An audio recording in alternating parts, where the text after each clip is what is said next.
अस्सलाम वालेकुम स्टूडेंट्स, मैं आपका टीचर हसीब अहमद ख़ान आपको अपने चैनल HAK केमिस्ट्री में खुशामदीद कहता हूं और उम्मीद करता हूं आप सब खैरियत से होंगे। जी स्टूडेंट्स, आज का हमारा टॉपिक है केमिकल इक्विलिब्रियम स्टेट। हमने पढ़ना है केमिकल इक्विलिब्रियम स्टेट क्या होती है। हमने लास्ट लेक्चर में पढ़ा था फॉरवर्ड रिएक्शन और रिवर्स रिएक्शन। हमने पढ़ा था जब हमारे पास फॉरवर्ड रिएक्शन और रिवर्स रिएक्शन दोनों सेम रेट पर होते हैं तो हमारे पास हम उसको क्या बोलते हैं, केमिकल इक्विलिब्रियम स्टेट बोलते हैं। यदि हम इसकी डेफिनेशन पढ़ते हैं, when the rate of forward reaction is same as the rate of reverse reaction, जब हमारे पास rate of forward reaction equal हो जाता है, सेम हो जाता है किसके, रेट ऑफ रिवर्स रिएक्शन के। रेट ऑफ फॉरवर्ड रिएक्शन जब हमारे पास इक्वल हो जाएगा किस चीज के, रेट ऑफ रिवर्स रिएक्शन के, तो हम उसको क्या बोलते हैं, केमिकल इक्विलिब्रियम स्टेट बोलते हैं।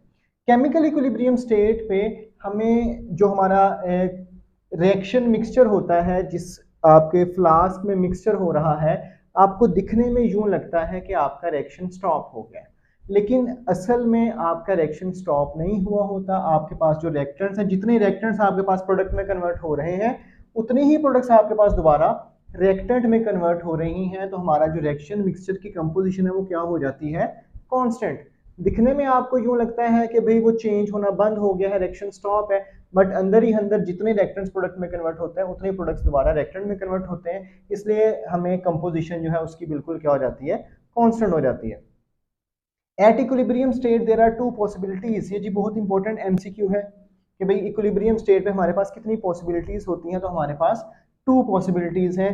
नंबर वन है जी स्टैटिक इक्विलिब्रियम और सेकंड है हमारे पास डायनामिक इक्विलिब्रियम। सबसे पहले हम बात करते हैं स्टैटिक। स्टैटिक का मतलब होता है स्टॉप, रुका हुआ। When reaction ceases to proceed, ceases का मतलब होता है रुक जाना। जब हमारे पास रिएक्शन एक रुक जाता है, रिएक्शन होके कंप्लीट होके रिएक्शन क्या हो गया, रुक गया, उसको हम क्या बोलते हैं, स्टैटिक इक्विलिब्रियम बोलते हैं। This happens most in physical phenomena. ये हमारे पास आमतौर पे फिजिकली होता है।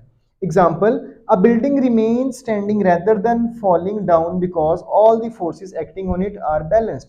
फॉर एग्जाम्पल, हमारे पास कोई भी बिल्डिंग है, वो एक जगह पे खड़ी है। क्यों खड़ी है, क्योंकि उसके ऊपर हर साइड से जो फोर्स है वो इक्वली उसके ऊपर आके लग रही है, इसलिए वो क्या है, बैलेंस्ड है, वो गिर नहीं रही। ये किस चीज की एग्जांपल है हमारे पास, स्टैटिक इक्विलिब्रियम की। उसके बाद नेक्स्ट है जी हमारे पास डायनामिक इक्विलिब्रियम स्टेट। डायनामिक का मतलब होता है स्टिल कंटिन्यूइंग, लगातार चलने वाला। बैलेंस है लेकिन उसके अंदर कुछ ना कुछ लाजमी चल रहा है। When reaction does not stop, equilibrium state पे, स्टैटिक में हमने पढ़ा कि रिएक्शन रुक जाता है, लेकिन डायनामिक इक्विलिब्रियम स्टेट में हमारे पास रिएक्शन जो है वो रुकता नहीं है।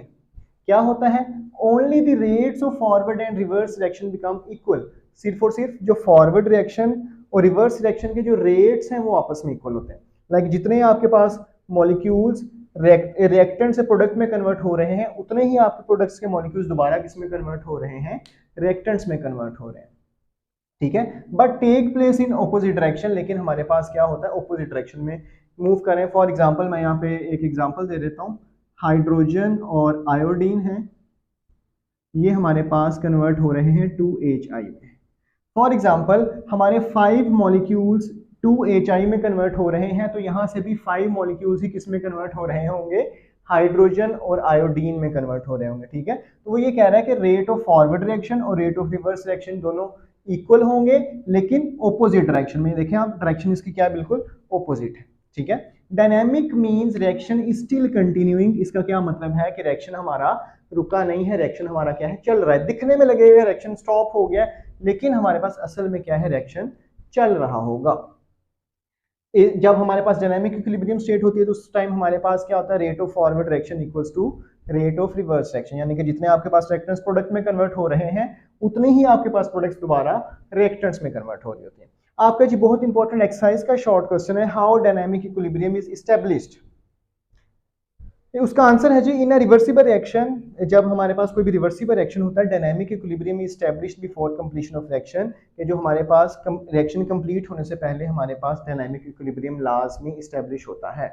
अब डायनामिक इक्विलिब्रियम है क्या चीज़, ये भी हमने ऊपर पढ़ लिया। हमारे पास क्या होगा, rate of forward reaction equal होता है रेट ऑफ रिवर्स रिएक्शन के। हम ग्राफ में भी देख सकते हैं।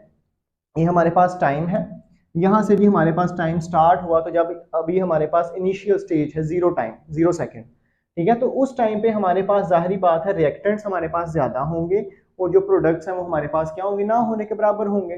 ठीक है, ये रिएक्शन देख लें, रिएक्टेंट्स हमारे पास क्या होंगे, ज्यादा होंगे, और प्रोडक्ट्स, अभी तो रिएक्शन स्टार्ट होना है, अभी तो रिएक्शन हमारे पास हुआ ही नहीं है, तो रिएक्टेंट्स ज्यादा हैं और प्रोडक्ट्स ना होने के बराबर है।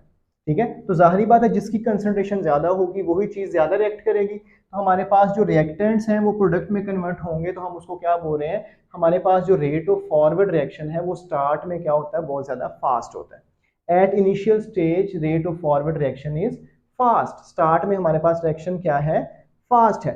लेकिन रेट ऑफ रिवर्स रिएक्शन, क्योंकि हमारे पास अभी प्रोडक्ट तो बनी ही नहीं है, तो हमारे पास जो रिवर्स रिएक्शन है वो बिल्कुल क्या होगा, जीरो, ना होने के बराबर, नेग्लिजिबल होगा। ठीक है, फॉरवर्ड रिएक्शन जो वो हमारे पास फास्ट है, बहुत ज्यादा है, और जो स्टार्ट में रेट ऑफ रिवर्स रिएक्शन है, क्योंकि अभी हमारे पास प्रोडक्ट है ही नहीं है, तो उसको क्या है, बिल्कुल नेग्लिजिबल, ना होने के बराबर है। लेकिन आहिस्ता आहिस्ता जैसे जैसे रिएक्शन होता गया, हमारे पास जो रिएक्टेंट्स हैं वो प्रोडक्ट में कन्वर्ट होते जाएंगे, तो आहिस्ता आहिस्ता क्या होगा, आपके पास जो रिएक्टेंट की कंसंट्रेशन है वो कम होती जाएगी, और जो प्रोडक्ट की कंसंट्रेशन पहले ना होने के बराबर थी वो आहिस्ता आहिस्ता क्या होती जाएगी, इंक्रीज होती जाएगी। जाहिर बात है, अब जब कंसंट्रेशन इसकी कम होगी तो जो रेट ऑफ फॉरवर्ड रिएक्शन है वो भी क्या होगा, आहिस्ता आहिस्ता डिक्रीज होता जाएगा। और अब क्योंकि रिएक्टेंट्स आपके प्रोडक्ट में कन्वर्ट होते जा रहे हैं, प्रोडक्ट्स आपकी बढ़ गई हैं, तो अब जो आपके पास रिवर्स रिएक्शन है, प्रोडक्ट्स भी दोबारा रिएक्शन करके रिएक्टेंट्स में कन्वर्ट होती जाएंगी, तो आपका जो पहले ना होने के बराबर रिएक्शन था, अब वो आहिस्ता आहिस्ता क्या होने लग जाएगा, इंक्रीज होने लग जाएगा। अब जब आपके पास वो रिएक्शन आहिस्ता आहिस्ता डिक्रीज हो रहा है और rate of reaction Aahista Aahista increase हो रहा है, तो एक टाइम हमारे पास ऐसा आएगा कि आपके पास दोनों रिएक्शंस क्या हो जाएंगे, बिल्कुल इक्वल हो जाएंगे, दोनों का रेट बिल्कुल क्या हो जाएगा, सेम हो जाएगा। देखें, फॉरवर्ड रिएक्शन स्टार्ट में बहुत ज्यादा फास्ट था और रिवर्स रिएक्शन बिल्कुल ना होने के बराबर था। जैसे जैसे टाइम गुजरा, फॉरवर्ड रिएक्शन आहिस्ता आहिस्ता कम होता गया, क्यों, क्योंकि रिएक्टेंट्स आपके पास आहिस्ता आहिस्ता कम होते गए। और इसी तरह जो आपके पास रिवर्स रिएक्शन था, शुरू में आपके पास प्रोडक्ट्स बिल्कुल ना होने के बराबर थी, इसलिए रिवर्स रिएक्शन नहीं हो रहा था।